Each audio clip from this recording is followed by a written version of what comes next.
My creative process for the Maya album was generally to spend a period of time, anywhere between a week and a few weeks, just creating the elements that might be used in a piece of music with no specific idea of what that piece of music was going to be other than what tempo it was going to be. I knew I would decide on a tempo like 180 BPM or 165, and then I would start creating sounds that worked well within that tempo and creating breakbeats that would work well within that tempo, creating sounds on a drum machine, doing modular synth experiments. I use the DX7 synthesizer a lot. It's kind of the main synthesizer on the record, so it's one of my favorite ways to spend time is just make interesting sounds on that synth.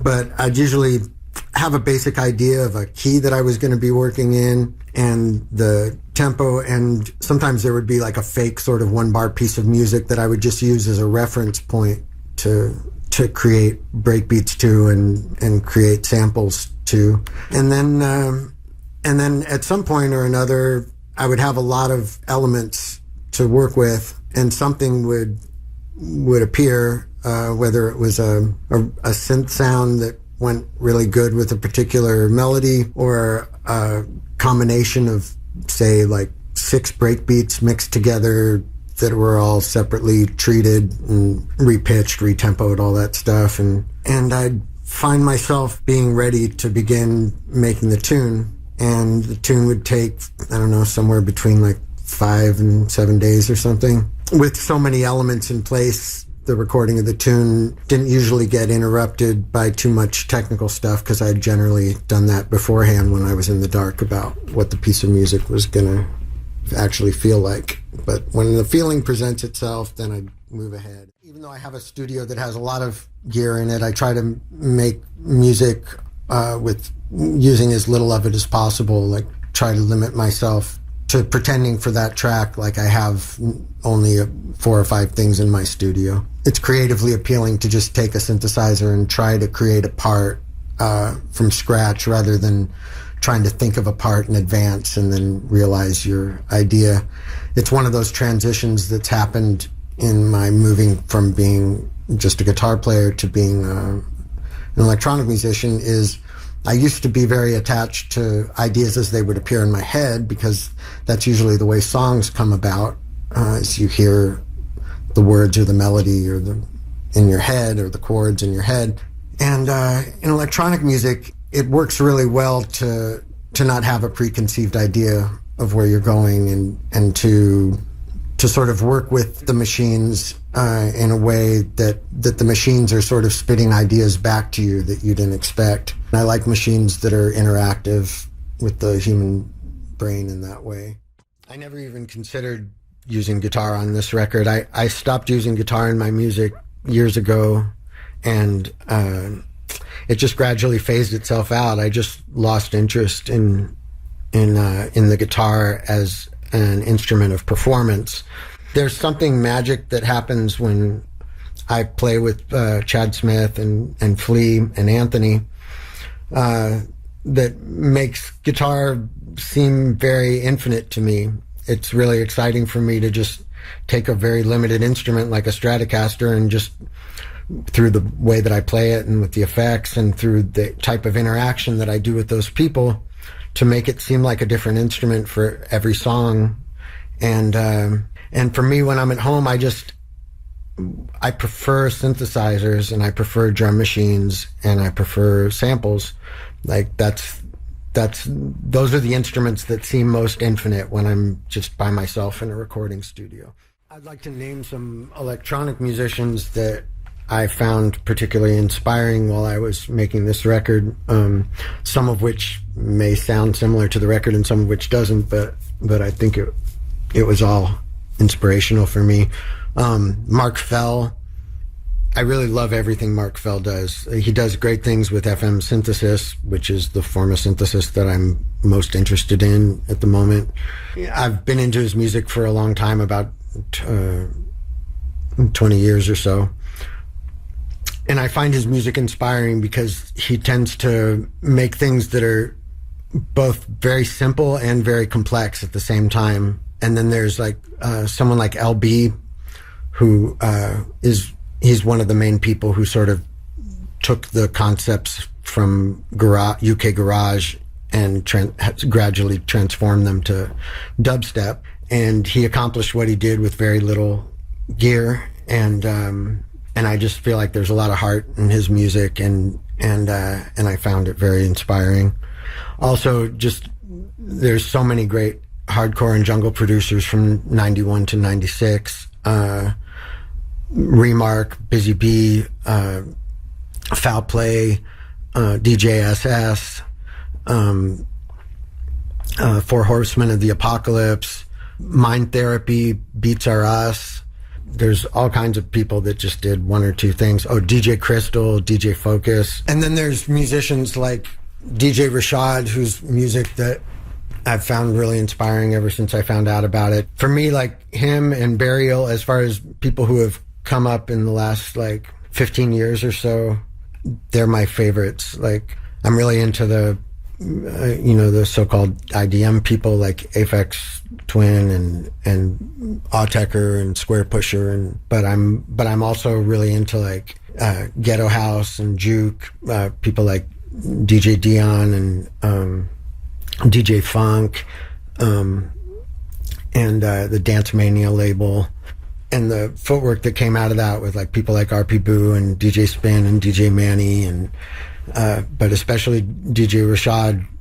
For me, like he just really brought a new vocabulary to music that I think people are going to still be discovering things from for years, because there's a lot that can be done with the ideas that he brought to the table, and I wish he could have lived long enough to continue doing what he was doing, because he was the center of a scene that was one of the more beautiful ones that's come up in electronic music. And my friend Venetian Snares, whose music is always super inspiring to me.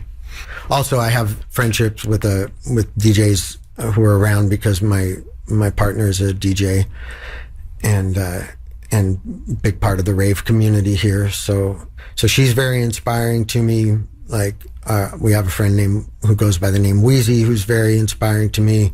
We have a friend who goes by the name Discord, who's very inspiring to me. Their music is inspiring, and also it's inspiring just to be friends with these people, because I get to talk to them about music and musicians, and I never see them without learning something. That's definitely a big part of my music is the friendships that I have with other people who make electronic music. When I started developing my interest with electronic music, I knew very few people who were into it, and I became friends with Charlie Clouser and Danny Lohner from Nine Inch Nails, and they were very helpful to me. Charlie Clouser specifically helped me to get a modular synthesizer and gave me some good lessons on it that got me started understanding that. He was a great teacher on the modular synthesizer, so I'll never forget the things that he taught me, and they're always a part of what I do. I used to go out dancing a lot to drum and bass in the early 2000s at some club nights that we had here in LA. LA also has always had a really good underground electronic music scene, but I wasn't aware of it at that time, and wasn't particularly social, so I would just go out to dance and hear the music, and didn't know anybody who could connect me with that world until about 2008, and at that point I started having friendships with people who were in the illegal rave scene of Los Angeles. One other thing I'll say having to do with the record is just that for 1 year before I made the record, I had a period of time where I tried to program in a way that was challenging for me, and I gave no thought to trying to make anything good or even necessarily make anything finished. I had to get back some new habits. I hadn't made too much music for a couple of years before that, and so when I got back into it, I wanted to do things completely differently than I'd fallen into the habit of doing them before that. And so I developed a new set of habits and put myself under a lot of restrictions for that year. And so when I started making the music on this record, the first track I made was a meth blow. That was just it was a huge explosion of energy for me, because finally I was, after a year of putting these restrictions on myself and making things difficult for myself, I'd gotten more fluid with a lot of the new habits I'd developed. You know, there have been lots of times in my life that felt like a musical rebirth, but this was one of them. And I worked my way to it. And I think it's a healthy thing for any musician to sometimes take that pressure off themselves of trying to do something that other people will think is good, or even that you yourself think is good, to see what happens if you try to make a piece of music you think is bad. Sometimes you'll be surprised with the result. Sometimes you'll make better music trying to make something bad than something good. That was how it was for me back when I made my first solo record, Neandra Ladesse. I'd been trying to write good songs up till that time, songs that I thought might appeal to the audience of the music in the scene that I was part of, which was like Fishbone and the Red Hot Chili Peppers and Jane's Addiction. And it didn't feel natural for me. And so I just started making music that was just sort of weird for the sake of weird, and, you know, inspired by more like from Velvet Underground or Syd Barrett or things like that, and just like trying to sound, you know, trying to do what really came naturally when I didn't put any effort into it at all to try to make something good. And it turned out that I really loved listening to that stuff, and I couldn't bear to listen to the stuff that I was making, you know, that I was trying to do before that, where I was, you know, trying to write something that I thought would appeal to the people in the world I was in. So sometimes, you know, sometimes the environment you're in, or the people who you think of as being an audience, sometimes that's the best thing to pull the most creative fruits out of you. But sometimes it's good to totally disconnect yourself from that. And I've had to do that many times in my life to keep my creativity flowing. And so that's what I did for a year before I started recording Maya, was just make bad stuff. And I did make bad stuff. It was really like, I can't believe that I was able to have the patience, you know. But there were good bursts of energy in that time. I made a couple of good noise tracks that I put online and on my SoundCloud and stuff.